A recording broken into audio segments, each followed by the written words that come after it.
हमारे ओम जीतनाथ जी महाराज जो ढूंढोद आश्रम से हैं,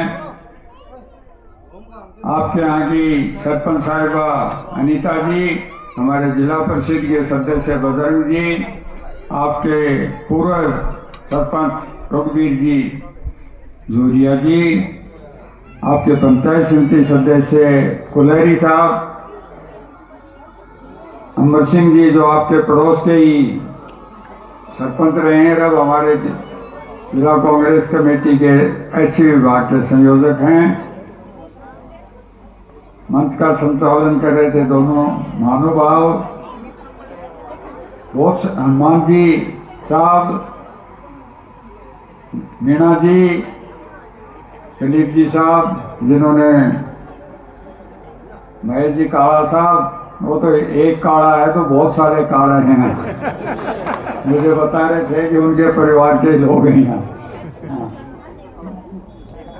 हनुमान सिंह जी का मैंने संबोधन कर दिया, ठाकर साहब का, और हमारे साथ आए हैं, पिलानी से आए हैं, दूसरी जगह से आए, वो सब लोग, प्यारेलाल जी और जितने भी अन्य सज्जन को मैं संबोधन नहीं कर पाया हूँ, नाम लूँगा तो काफ़ी समय लगेगा।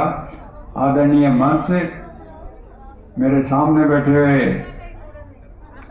गांव के लोग, गांव की माताएं बहनें, और आपके निमंत्रण पर आसपास से भी काफ़ी सज्जन आए हैं, वो सब लोग आज भीमराव अंबेडकर साहब की 135वीं जन्मशती पर मैं उनको श्रद्धांजलि अर्पित करता हूँ। और बहुत अच्छे शुभ कार्य के लिए आपके बीच में हम सबको आने का अवसर मिला। उनकी बहुत अच्छी मूर्ति गांव वालों ने अपने आपसी सहयोग से लगाई है, और ये अंबेडकर भवन जो बहुत अच्छा स्थान बना है, बताया गया था कि यहाँ काफ़ी अस्वस्थता थी, ये बिल्कुल खड़े होने लायक स्थान नहीं था, अब एक रमणीक स्थान हो गया है। और जो इसके आगे की योजनाएं हैं, पुस्तकालय बनेगा, ये आम लोगों के काम आएगा, वो और अच्छी बात। आज सुबह से बोलते बोलते थोड़ा गला खराब हो गया, कई कार्यक्रम बोले हैं। भीमराव अंबेडकर साहब ने उस समय की परिस्थिति देखो आप, आज 75 साल बाद भी कैसी स्थिति है, उसमें कैसी स्थिति होगी जब इस संविधान का निर्माण करने की जिम्मेदारी उनके ऊपर आई देश की स्वतंत्रता के बाद। किस तरह का वातावरण था, किस तरह का कालखंड था, राजाओं का राज था, अंग्रेज जिनके राज्य में सूरज छिपता नहीं था, ऐसा कहा जाता है। इतना बड़ा उनका साम्राज्य था, और वो महात्मा गांधी के नेतृत्व में सब लोगों ने आज़ादी की लड़ाई में भाग लिया, कुछ लोगों ने दूसरे तरीके से भाग लिया, कुछ ने अपने तरीके से भाग लिया, चाहे वो अंबेडकर साहब हो, सुभाष चंद्र बोस हो, शहीद भगत सिंह, राजगुरु सुखदेव हो, सब ने अपने अपने तरीके से कोशिश करी कि देश को आज़ादी मिले।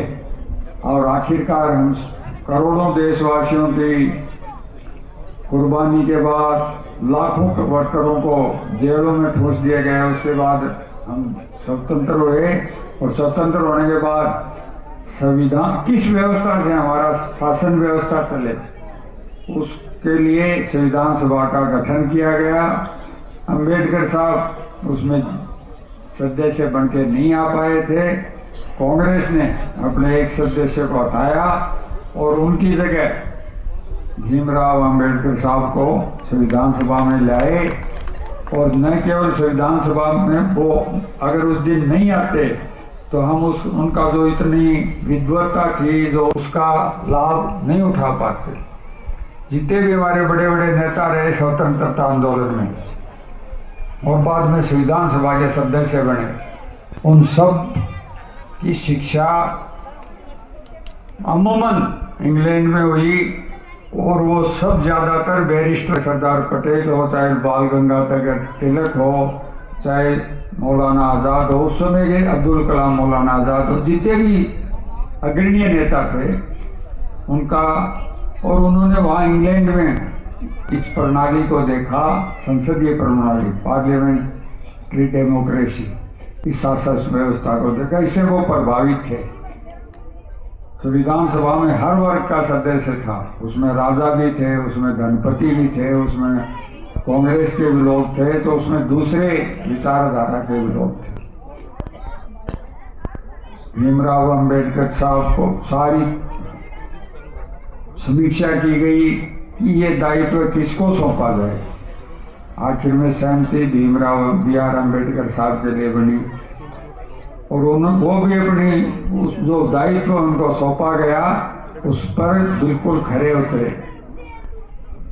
विधानसभा के लिए जो ड्राफ्ट समिति थी उसमें से कई सदस्यों का देहांत हो गया, कुछ अस्वस्थ हो गए, कुछ उम्र दराज थे, ले दे के भीमराव साहब और एक दो और सदस्य उनके सहयोगी बचे। ठीक कह रहे थे पितराम जी, और रात को 2-2 बजे तक काम करते थे।